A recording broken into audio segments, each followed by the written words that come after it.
जी अस्सलाम वालेकुम dear students, यकीनन आप सब लोग खैरियत से होंगे। बाकी दुआ है कि अल्लाह ताला आप सबको अपने ख़ास हिफ्ज़ व अमान में रखे। जी बेटा, हम लोग पढ़ रहे थे, लास्ट टाइम डिस्कशन जो चल रही थी हमारी, वो इक्वेशन से मुतल्लिक जो टॉपिक्स हैं उनके मुतल्लिक डिस्कशंस चल रही थी हमारी। ठीक है, नेक्स्ट हम लोग देखेंगे कि इक्वेशन से रेलिवेंट हम लोगों ने फ़र्दर क्या क्या चीज़ें देखनी है। इक्वेशन से रेलिवेंट हम लोगों ने फ़र्दर जो चीज़ें देखनी है ना, वो इक्वेशन पढ़ा था टॉपिक। अब हम लोग देखेंगे इक्वेशन में और इनइक्वालिटी में क्या फ़र्क होता है। अब देखो, वो मैंने आपके सामने ना मैं लिख देता हूँ 3 5 4 4। मैं कह सकता हूँ कि 3 बड़ा है 5 से, 3 छोटा है, सॉरी इसको 13 कर दो। 13 बड़ा है 5 से। दूसरी बात, 5 छोटा है 13 से। इसका मतलब ये इनइक्वालिटी आ गई है, इक्वालिटी नहीं है। यहाँ पे इक्वालिटी है, 4 और 4 इक्वल हैं। ठीक है, जिस जगह पे ये इक्वालिटी हो इसको तो इक्वल का बोल सकते हैं, साइन है तो इक्वालिटी है। लेकिन जहाँ पे ये ना हो तो ये वाला साइन, इस तरह के साइन यूज़ हों तो उसको इनइक्वालिटी कहते हैं। अगर ये वेरिएबल की फॉर्म में चली जाए बात, जैसे कि लिखा हुआ हो, क्या लिखा हुआ हो, जैसे लिखा हुआ हो x+1 ग्रेटर देन जो है ना वो 0 है। इसका मतलब कंफर्म हो सकता है कि x+1 जो है वो 0 से बड़ी वैल्यूज़ होंगी, या फिर greater than or equal to, मतलब 0 भी हो सकती है बात और 0 से बड़ी भी हो सकती है x+1 की वैल्यूज़। ठीक है, या ये बात यूँ भी लिखी जा सकती है 2x - 1 less than or equal to -9। ठीक है, अब देखो लेस भी आ सकता है, less than or equal to. इन चीज़ों का नाम, इन साइंस का नाम इनइक्वालिटी कहलाता है। इसका मतलब हम लोगों ने पढ़ा था इक्वेशन, इक्वालिटी। इन चीज़ों का साइन जो है ना, कौन कौन सा sign, less than, greater than, less than or equal to, greater than or equal to, ये 4 साइन इनइक्वालिटीज़ को शो करते हैं। ठीक है, अब लास्ट टाइम जो हम डिस्कशन कर रहे थे उसमें हमने इक्वेशंस की डिस्कशंस की थी। वैसे इक्वेशंस की टाइप्स काफ़ी सारी हैं, काफ़ी कैटेगरीज में चली जाती हैं, लेकिन इसकी फंडामेंटल टाइप्स जो है ना उसके अंदर 2 बातें हैं। उसके अंदर इसकी 2 टाइप्स हैं। कितनी? 2। कौन कौन सी? हमारे पास इसकी पहली टाइप है लीनियर इक्वेशन।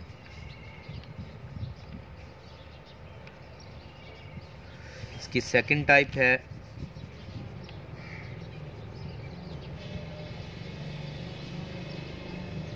Quadratic equation.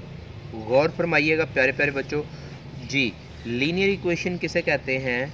गौर कीजिएगा, लीनियर इक्वेशन और क्वाड्रेटिक इक्वेशन में क्या फ़र्क है। अब हम लोगों ने लास्ट टॉपिक में कुछ चीज़ें डिस्कशन की थी जिसमें इक्वेशन की डेफिनेशन की थी। जो इक्वेशन की डेफिनेशन की थी उसमें हमारे पास वर्ड इक्वेशन जब भी हमारे सामने मिले तो हमारे माइंड में 2 बातें क्लियर होनी ज़रूरी हैं। इक्वेशन का नाम लेने से 2 बातें क्लियर होती हैं। कौन कौन सी? साइन ऑफ इक्वालिटी और वेरिएबल। जी, वेरिएबल और साइन ऑफ इक्वालिटी, ये 2 बातें जब हो जाएं तो उसको क्या कहते हैं? इक्वेशन बोलते हैं। ठीक है, अब ये क्या है? लीनियर इक्वेशन, ये है क्वाड्रेटिक इक्वेशन। अब ये जो लीनियर इक्वेशन है और ये जो क्वाड्रेटिक इक्वेशन है, इनके मुतल्लिक जो इनकी डेफिनेशन है वो बड़ी सारी क्लेरिफाई करेंगी। लीनियर इक्वेशन कहते हैं अब पॉलिनोमियल इक्वेशन। देखो, डेफिनेशन के अंदर कोई भी वर्ड ऐसा नहीं होगा जो आप लोगों ने अंडरस्टैंड ऑलरेडी ना किया हो। अ polynomial equation of degree, a polynomial equation of degree 1 is called linear equation, is called linear equation। कैसे? जैसे कि लिखा हुआ हो ax + b is equal to 0, जिसमें लिखा हुआ है a और b जो है वो बिलोंग करते हैं कांस्टेंट के साथ, लेकिन जो x है वो क्या है? वो वेरिएबल है। ठीक है, और फिर कहेंगे जो वेरिएबल का कोएफिशिएंट कोई भी कांस्टेंट होगा वो कभी भी 0 ना हो, क्योंकि अगर a 0 हो जाए, यहाँ पे a की वैल्यू 0 आ जाए, कांस्टेंट है ना, कांस्टेंट 0 भी तो होता है, 0 x के साथ मल्टीपल हो के x को 0 कर देगा, तो बचेगा क्या, just b is equal to 0। इसमें तो वेरिएबल ही नहीं रहा क्योंकि b तो कांस्टेंट है। जब वेरिएबल ही नहीं रहा, साइन ऑफ इक्वालिटी है, तो वो तो फिर मतलब जस्ट एक वैल्यू बन जाएगी ना, वो तो चीज़ ही ना रही वो। बेटा ये चीज़ें आपको समझ आ गई होंगी, ठीक है।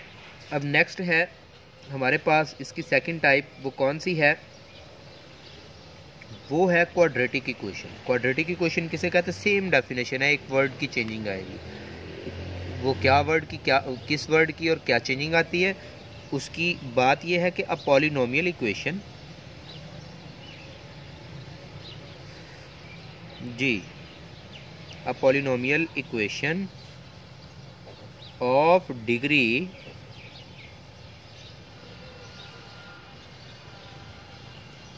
2, a polynomial equation of degree 2 is called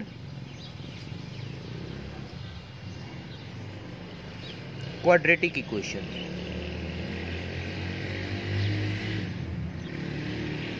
is called quadratic equation। यकीनन आपको ये बात बड़ी अच्छी तरह से क्लियर होगी, समझ आ गई होगी, जिसमें आपको पॉलिनोमियल का पता हो, इक्वेशन के वर्ड का पता हो, डिग्री का पता हो। पॉलिनोमियल वो जिसमें वेरिएबल की तमाम पावर्स होल नंबर से ताल्लुक़ रखती हों, इक्वेशन वो जिसमें साइन ऑफ इक्वालिटी और वेरिएबल आए हों। डिग्री का मतलब मैक्सिमम पावर कितनी हो, 2 हो। डिग्री 2 का मतलब मैक्सिमम पावर ऑफ वेरिएबल 2 हो। Is called quadratic equation. जैसे क्या लिखा जा सकता है, ax² plus bx plus c is equal to 0। जी, इसमें a b c क्या हैं, कांस्टेंट हैं, ठीक है। इसमें x वेरिएबल है, जो x² का कांस्टेंट a है, बताएंगे वो कभी भी 0 ना हो, क्योंकि अगर x² के साथ वाली बात 0 आ गई, अगर ये बात 0 आ गई तो x² के साथ मल्टीपल होकर x² को भी ख़त्म कर देगी। अगर x² ख़त्म हो गया तो क्वाड्रेटिक वाला कंसेप्ट तो ख़त्म हो जाएगा ना। क्वाड्रेटिक इक्वेशन का कंसेप्ट बनता ही ये है कि जिसमें डिग्री 2 हो, x की पावर 2 हो, x की पावर 0 हो जाएगी, x की पावर 2 के साथ 0 मल्टीपल होगा तो ये सारा 0 हो जाएगा। इसका मतलब x² वाली बात ख़त्म हो गई। अगर x² की बात ही ख़त्म हो गई तो वो क्वाड्रेटिक तो इक्वेशन ही ना रही। अगर क्वाड्रेटिक का वजूद ज़िंदा रखना है तो x² को ज़िंदा रखना है। समझ आ गई इस बात की? जी। अब इसमें मैं कहता हूँ a 0 ना हो, ये तो कंडीशन लगा दी। अब इसमें मैं एक कंडीशन लगाता हूँ, अगर a 0 ना हो और b 0 ना हो, ये लाजमी कंडीशन आ गई, तो इसका मतलब यही इक्वेशन मिलेगी ax² plus bx plus c is equal to 0। Means के ये भी 0 नहीं है, ये भी 0 नहीं है, तो x भी ज़िंदा रहा और x² भी ज़िंदा रहा। तो इसको कहते हैं standard form of quadratic equation, ठीक है। अब इसकी सेकंड टाइप में जो बताने जा रहा हूँ, मैंने कहा a 0 ना हो, वो तो पक्की बात है ना। अगर a 0 होगा तो x² मतलब क्वाड्रेटिक ख़त्म हो गई। अगर a 0 ना हो लेकिन b 0 हो जाए, मीन्स के x के साथ जो बात मल्टीपल हो रही है वो 0 हो जाए, तो वो x को भी 0 कर देगी। तो पता चला ax² प्लस ये b 0 होगा तो x ख़त्म हो जाएगा, प्लस ओनली ये c रह जाएगा डायरेक्ट, इज इक्वल टू 0। मतलब कि इस इक्वेशन में से x² ज़िंदा रहा लेकिन x ज़िंदा ना रहा। अगर x ज़िंदा ना रहा, ऐसी इक्वेशन जिसमें सिर्फ x² यूज़ हो, उसको हम क्या कहते हैं, उसको हम क्या कहते हैं, उसको हम क्वाड्रेटिक इक्वेशन तो कहते हैं, लेकिन वो कहते हैं pure form of quadratic equation.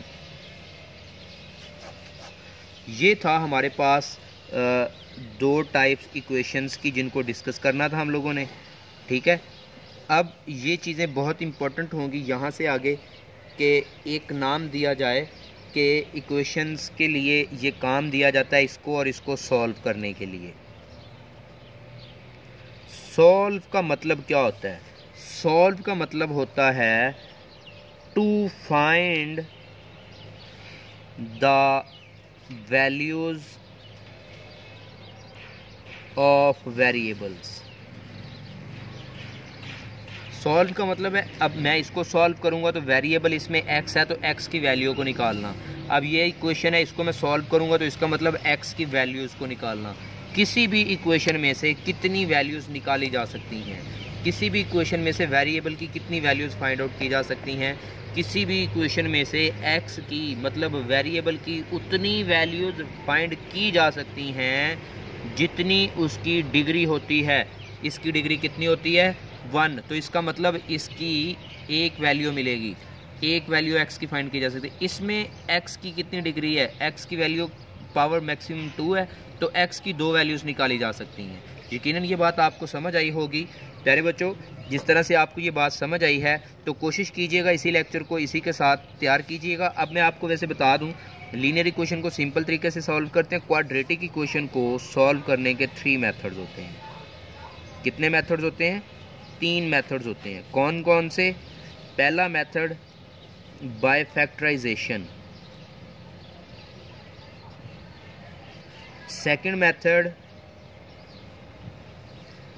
Bye completing square,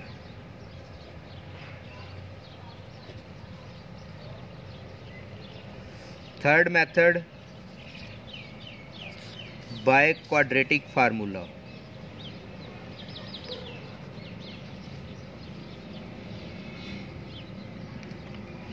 जी यकीनन ये बात आपको अच्छी तरह से समझ आ गई होगी। तो अगर ये बातें समझ आ गई हैं तो बेटा साथ साथ इसको कंप्लीट कीजिएगा, साथ साथ प्रिपेयर कीजिएगा, पेंडिंग ना कीजिएगा। अगर काम पेंडिंग करेंगे तो आपको फिर तैयार करना मुश्किल हो जाएगा। बेस्ट ऑफ लक बेटा, अल्लाह हाफिज़।